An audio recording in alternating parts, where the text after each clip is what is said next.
Okay, so now we are starting our compliance management. So here, what are the approaches of compliance solution? That what all are approaches we can use for compliance solution basically. So here there are various companies offering compliance solutions. Following approaches we can adopt for creating, enhancing an ethics and compliance program for companies. Basically, company should work it ethically, and company should be a compliant company, law-abide company. That is basically the purpose. So, first is that risk cultural assessment. We need to assess our risk and culture of such organization. That through employee survey we can check out, through interview document review we can check out. Also, the company's culture of ethics and compliance at all level of the organization is validated, and basically we know to that is a risk culture assessment. We can do risk culture assessment in order to go for compliance solution. Second is we can do that as program designed update. So in this phase, basically compliance solution providers help, where they are basically outsider. They help company in creating guideline documents, that these are the guidelines that company needs to follow.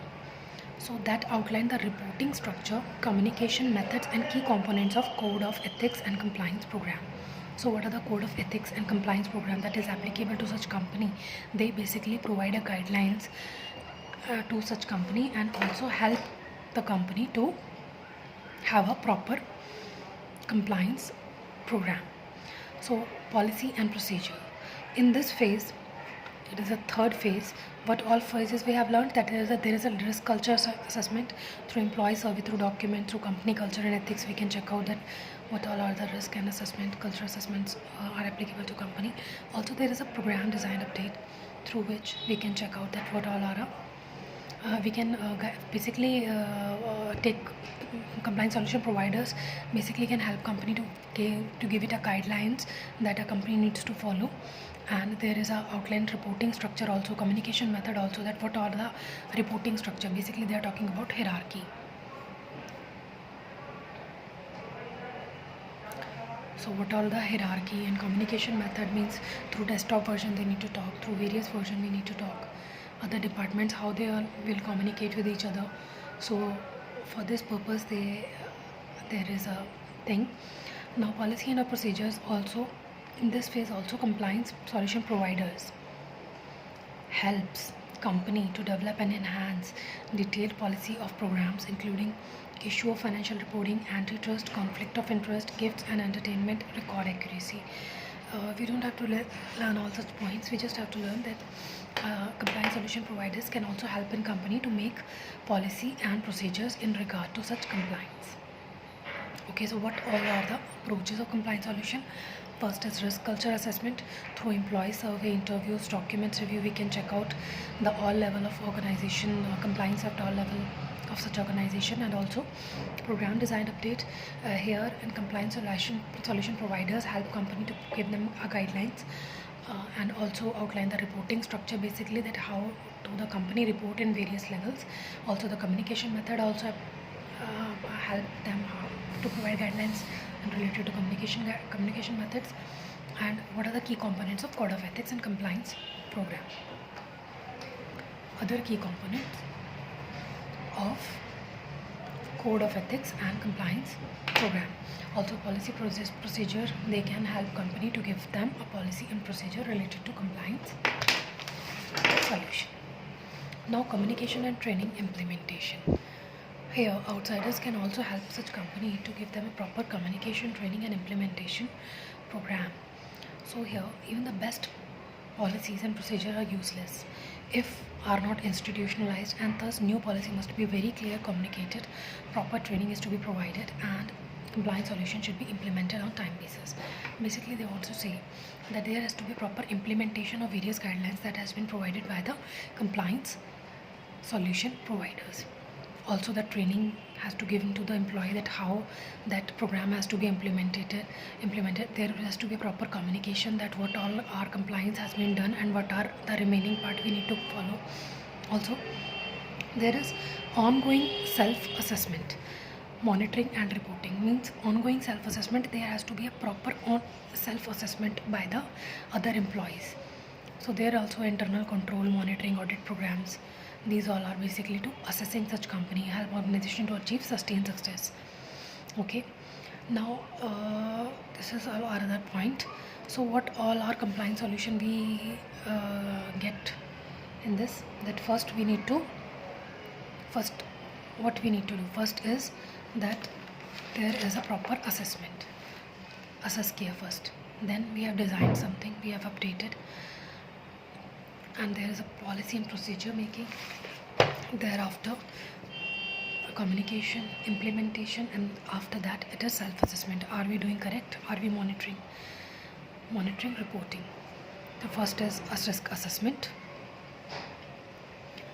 Second in design plan, policies, plan designing. Thereafter policies and procedure. Fourth point is communication and training and implementation, and then ongoing self-assessment, monitoring, reporting, controlling. We can put various other aspects. Now what are the apparent, adequate and absolute compliance? Means apparent compliance, adequate compliance and absolute compliance. Apparent, as a name it indicates, although I read this whole line first, that corporates are expected to comply with regulatory prescription in their true letter and spirit. What all ROC and other regulatory body wants, that they have to proper to comply in their true letter and spirit. Good corporate governance demands compliance level that match intention of the legislature, expectations of stakeholders and requirement of regulators. So basically good corporate governance, what it demands, that compliance level has to be matched with the intention of the legislature, expectation of stakeholders and requirement of regulators, that what regulators want from the company to disclose, to company to follow. The compliance generally fall in three categories. First is apparent compliance. As we know that apparent compliance is something which is apparent, which is not actually done, which is not actually happened. So in the discuss, it is a disguised form of non-compliance. Okay, which is worse than non-compliance. It is worse than, because we are actually it's a kind of fraud we are doing. Example is that we are preparing notice, agenda, minutes of the meeting which are not actually held. It happens in many of the companies, basically which are small companies or less than they have a shareholding pattern. So adequate compliance, which is as per the requirement only, but not going beyond to the. So here it is compliance in letters but not in spirit. Adequate means in letters, but all are applicable, companies following that only. Okay, so the aspects specified in law are compliance in letter without getting into the spirit of the law. Box ticking practice. Now what is the absolute compliance? It is very important. So basically these compliance are those which in line with the spirit and intent of the law. That law basically wants from a company that this thing has to be followed, and company is actually following such thing. And when company complies with the law, it gains public confidence as well. We know that public confidence we can say, public brand image we can say, okay? Goodwill we can say, we can directly say it to goodwill, brand value, various other points. Infosys is there is example now. Experts view annual report is self-appraised reports of the company. The shift from shareholder concept to stakeholder concept has necessitated the company to provide a transparent report which is viewed by all stakeholders. Okay, that's not so important. Now it is important part, that is secretariat audit. It is basically absolute means which is in the true letter and spirit also. Okay, not only we can write not only in letter but also in spirit. This line is enough for that. Now secretariat audit and compliance management system. So basically the compliance management system and processes in company are depend mainly on the following factors.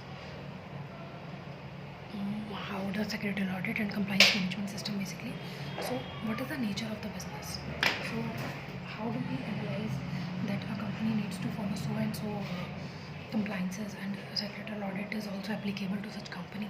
So first we need to check out the nature of such business, that what is the company into a mining business, into a other type of a factory business. So what is the nature of such kind of a business? And geographical domain of its area of operations means geographical domain. Okay, size of the company also matters, that how many investments, operations, investment technology, multiplicity of the business activities, manpower employed. So we can say size of the company in terms of various means. Also jurisdiction in which it operates, means in which ROC it comes, and what all are jurisdiction as per the state they wants to say in this thing. So whether the companies are listed and other important details. We know that what all are such important. Based on the above, secretarial auditor can constitute a broad idea. We are basically the compliance solution provider, secretarial auditor. Okay, constitute a broad aware desired system and process to be adopted by the company. Auditing compliance is not a default finding. So it is an important line, that auditing of a compliance system, it's not a fault finding exercise, rather it a device to scale up compliance mechanism for a company commensurate to its size and operation. So here a question can come, that auditing of a compliance system is not a fault finding exercise. Comment. So we can say that through various aspects we can check that which all are the laws are applicable to such company, and company has to deal with all such things. And also through auditing we can check out our own performance, and if any lag behind, we can correct it. Also it is desired that secretarial auditor as an expert in corporate compliance would advise the companies to build up strong corporate compliance system in case of a system appears to be insufficient during audit process. तो secretarial audit, इस question का answer ये है that what secretarial auditor do. It is desired that secretarial audit as an expert in corporate compliance would advise the company or the board to build up strong corporate compliance system in case if the system appears to be insufficient during the audit process. So it's not a fault finding exercise, it's basically to scale up compliance management. क्योंकि अगर in case any default has occurred, any default has been found by the secretarial audit, then it has a duty to advise the board to scale up, to build up a strong corporate compliance system. Okay, what is the role of company secretary in compliance management? So basically a company secretary is a compliance manager of company. We know that compliance manager of a company, corporate disclosures which is a vital role in enhancing corporate valuation. It's a forte of a company secretary. A company has to ensure that these disclosures are made to shareholders and other stakeholders.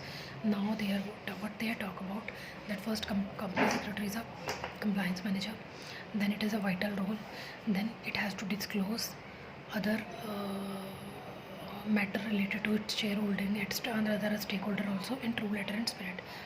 ठीक है. Also a company secretary is a professional who guides the board of the company in all matters, render advice in terms of compliance and ensure that the board procedures are duly followed.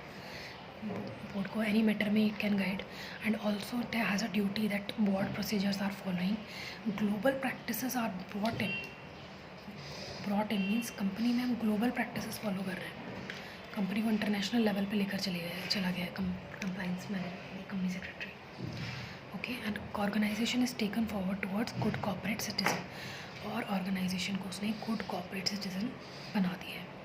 ठीक है, तो what all are the role of company secretaries in compliance management, that compliance manager होता है company का. Then it's a vital role in enhancing corporate valuation increase करा सकता है. तो क्योंकि अगर कोई लॉ अबाइड कंपनी होगी, कंपनी लोग उसके साथ जुड़ना चाहेंगे, that could automatically enhance the value of the shares of that company. Also, disclosure has to be maintained to various stakeholders, shareholders and other in true letter and spirit also. And basically company secretary can guide the board to in all matters also. It has to ensure that कि proper timely compliance हो रहे हैं, सब चीज़ें properly follow हो रही है, board procedure follow हो रहा है, ग्लोबल प्रैक्टिसेस को उसने लेकर आना है और ऑर्गेनाइजेशन को एक गुड कॉर्पोरेट सिटीजन की तरफ लेकर जाना है. Okay, that's all. This chapter is finish. Now will start other chapter.